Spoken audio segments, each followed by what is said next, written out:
الحاجات دي بقى بتخلي في ذكريات بينكم رغم البعد، علشان في ستات بدأت تشتكي ان جوازتها ما بيتكلموش معاها كتير بسبب ان في مسافة بينهم، اللي هو مسافر بره يعني، كلامهم كله بقى على الفلوس والبيت وبس. هما خلاص ما بقاش في علاقة عاطفية ما بينهم نهائي. ففي الفيديو ده هقولك على 7 افكار وطرق هتخلي الحب يرجع بينكم تاني، وهيشتاق ان هو يرجع لك النهارده قبل بكره. بس اهم حاجة ما تنسيش تعملي اشتراك لو انت اول مرة تشوفيني، وعشان تكملي معانا بقية السلسلة، وكمان تشجعيني باللايك علشان اقولك على افكار تانية كتير في فيديوهات ان شاء الله جايه. وندخل بقى على اول فكره، هو انك تبعتي له رساله حلوه عنكم، زي مثلا صوره او الخروجه ليكم، وتقعدي تتكلمي ازاي اليوم ده كان حلو قوي كده، وبالطريقه دي هتنشطي له الذاكره وقد ايه انتوا كنتوا بتحبوا بعض وما زلتم طبعا بتحبوا بعض. وممكن مره كمان تبعتي له رساله اللي هو ربنا يوفقك، انت السند، انت الكلام ده. مش دايما يكون الكلام رومانسي، لا، في دعم برضو منك اللي انت يعني ممتنه اللي هو شغال وبعيد عنكم والكلام ده. اهم حاجه كلامك يدخل القلب كده.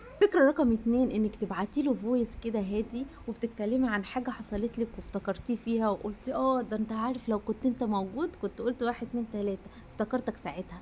الكلام ده بتحسسيه اللي هو موجود معاكي ومشاركك في كل حاجه حتى وهو بعيد ومش موجود معاكي. تيجي لتالت فكره بقى، تيجي كل اسبوع كده تصوري حاجه انتوا الاتنين بتحبوها، يعني مثلا اكله انت النهارده كنت عاملاها وانت عارفه اللي هو بيحبها، او انتوا الاتنين بتحبوه مرتبطين بيها، او تصوريها وتبعتها له وتقولي له انا كنت نفسي تكون معايا في اللحظه دي، والله تخيلتك وانت قاعد جنبي وبتاكل مش عارفه كده، حسسيه اللي هو موجود دايما معاكي. وكمان ممكن تصوري له البلكونه والشارع اللي انتوا كنتوا دايما بتمشوا فيه والكلام ده كله. انا عارفه اللي فيه كميه تلزيق فظيعه، وفي ستات بتقولي فيه ايه معلش لزق انت يا فوزيه احسن ما واحده تيجي تلزق فيه.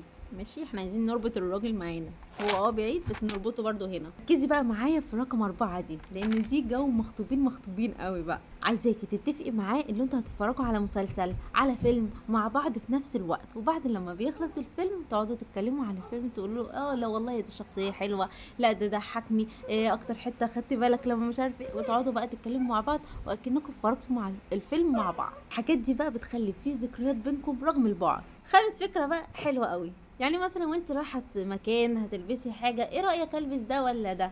ايه رايك الكنبه دي اخليها هنا ولا اخلي الكرسيين احسن؟ الحاجات دي كلها بتحسسه اللي هو لسه معاكم في البيت ومشاركك كل تفاصيلك. 6 بقى دي انا عارفه اللي مش متوفره عند كل الستات، بس لو تقدري تعمليها اعمليها. عايزاكي تبعتي له هديه اونلاين، عادي الاونلاين سهل اهو، يعني انت تقدري تبعتي اي حاجه لاي حد. الحركه دي هتفرق معاه جدا وفي علاقتكم، لو تقدري تعمليها اعمليها. رقم 7 بقى دي ما فيهاش فلوس خالص، انت بس تدعي له بصوت عالي وتحسسيه ان انت كده بتدعميه، وانت الوحيده اللي بتطبطبي عليه، انت الصدر الحنين، فاهمه؟ انت الوحيده الصدر الحنين. طبعا في ستات كتير فاهمه انا بتكلم عن ايه، ها؟ الرسايل اللي بتسخن الدنيا كده وهو بعيد وبيجي له بقى يعني يا ابني دي هي اللي عامله لك مش عارفه ايه، يعني يا ابني كده. ده غير بقى ناس تانية بتحاول بقى، ها، هو مسافر فمقريش، الراجل اللي مريش ده لازم ناخد منه اي حاجه نفحيه ويتلزقوا له او يبعدوك عن بعض. فانتي الوحيده الكويسه اللي بتطبطب عليه، اللي بتدعمه وبتدعي له بصوت عالي وكده. وقبل ما اختم، ابعدي عن دماغك خالص اللي هو بعيدا عن العين بعيدا عن القلب، لا، لما تبعتي له رساله وفويس حنين ودعوه حلوه وهديه لو تقدري، كل الحاجات دي هتخلي قلبكم لسه قريب من بعض. وبس كده، ما تنسيش تقولي لي ايه اكتر فكره عجبتك وان شاء الله هتعمليها، وما تنسيش تعملي اشتراك علشان تشوفيني تاني لو انت اول مره تشوفيني، وشوفي الفيديوهات اللي فاتتك علشان بصي العاده ضرب نار. واهم حاجه ما تنسيش تعملي لي لايك عشان تشجعيني واعملك فيديوهات كتير بافكار تانية كتير ان شاء الله. سلام.